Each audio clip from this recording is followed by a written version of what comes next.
Ida, Pingala, and Sushumna.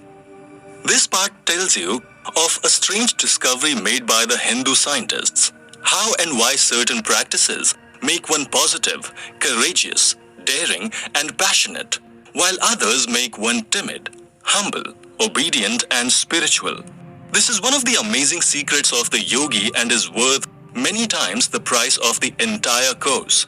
1. If we divide a human body into two halves along the median line, we should observe that most of the organs which are intended to carry out some function of the body consist of two symmetrical parts, one located on the right half of the body, the other on the left half. 2. Thus, the brain, the eyes, the ears, the nose, the arms, the lungs, the kidneys, the testicles or ovaries, and the legs are all double organ or parts, one of which is situated on the right side of the body and the left side of the body. 3. This is because man is a magnet having two poles, the same as all other bodies which manifest magnetic properties. 4. The right side of the body represents the positive pole, while the left side represents the negative pole. 5. Spirit, mind substance, astral substance, ether, and matter all manifest two poles, the positive and the negative. This is an inherent law of the cosmos. Male and female, heat and cold, north and south, east and west, light and darkness, day and night represent the two poles of each continuous whole. 6. The positive pole manifests characteristics diametrically opposed to the negative. The functions of one similarly differ from the other. 7. Each pole of a body having magnetic properties is so constituted that it absorbs, inhales, stores up, retains, and radiates, exhales, a subtle form of energy from and to the surrounding space. 8. The energy absorbed and radiated by the positive pole differs from the energy absorbed and radiated by the negative pole. But at the spot which divides the positive pole from the negative pole, the body possesses the characteristics of neither the positive nor the negative, but a combination of both. 9. Now this is true of the human organism. The right side of the body forms the positive pole and the left side of the body negative pole of the human magnet. 10. As energy is fluidic and kinetic, it has control over matter. 11. Ether is static energy. It fills all space and interpenetrates all solids, all gases. 12. Ether consists of positive and negative electrons. 13. When any body having magnetic properties ceases to absorb and radiate energy from and to the surrounding space, its magnetic properties cease. 14. It is then dead. 15. Each human being from birth to death performs the act of breathing, inhaling, retaining, and exhaling. 16. With each inhalation, he absorbs not only air, but also ether or pranic energy, which interpenetrates the air. 17. Air is inhaled through the nostrils, the right nostril and the left nostril. 18.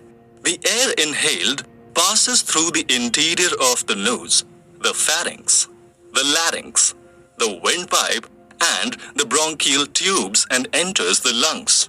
19. The lungs receive the air inhaled and absorb the oxygen in the air which mixes with the blood. 20. When the oxygen comes in contact with the blood, a form of combustion takes place and the blood takes up the oxygen and releases the carbonic acid gas which is ejected from the lungs at each exhalation. 21. The Hindu scientists discovered that the breath does not always flow at the same time from both nostrils. They found that the breath flows through one nostril at a time, and from time to time during each day it flows for short intervals from both nostrils. 22. Instead of finding irregularities or want of uniformity in the flow of breath in human beings, nay in all breathing things. They found law, order, and rhythm which governs all manifestations of the universe, from the most insignificant or trivial to the most stupendous. 23. They discovered that in persons of normal health, the breath flows of nearly 60 minutes or 1 hour through one nostril and then changes to the other to flow for a period of the same duration, that is, 1 hour. 24. Every hour the breath flow changes from one nostril to the other. Thus, for each day of 24 hours, the breath flows for 12 alternate hours through the left nostril and the other 12 alternate hours through the right nostril. 25. When one nostril is in flow, there will be no flow from the other, till the time comes for the breath flow to change to the other. 26. There are two nerve currents in the spinal column called Pingala and Ida. There is a hollow canal called Sushumna running through the spinal cord. 27. Every time we breathe, air as well as ether travels along either Ida nerve or Pingala nerve, and after circulating up and down passes out through the nostrils. 28. The Ida nerve begins in the left nostril at the root of the nose, just where the left nostril converges into the right, passes through the cerebellum and medulla oblongata, runs along the left side of the spinal cord and ends at the lower end of the spine. 29. Similarly, the Pingala nerve begins from the right nostril, passes through the cerebellum and medulla oblongata, runs through the right side of the spine and ends at its base. 30.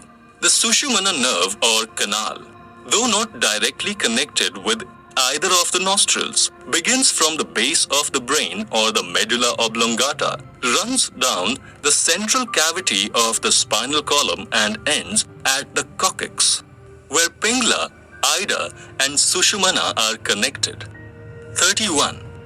Within the root of the nose, where the two nostrils converge and where Ida and Pingala nerves begin, is one of the most vital spots in the body.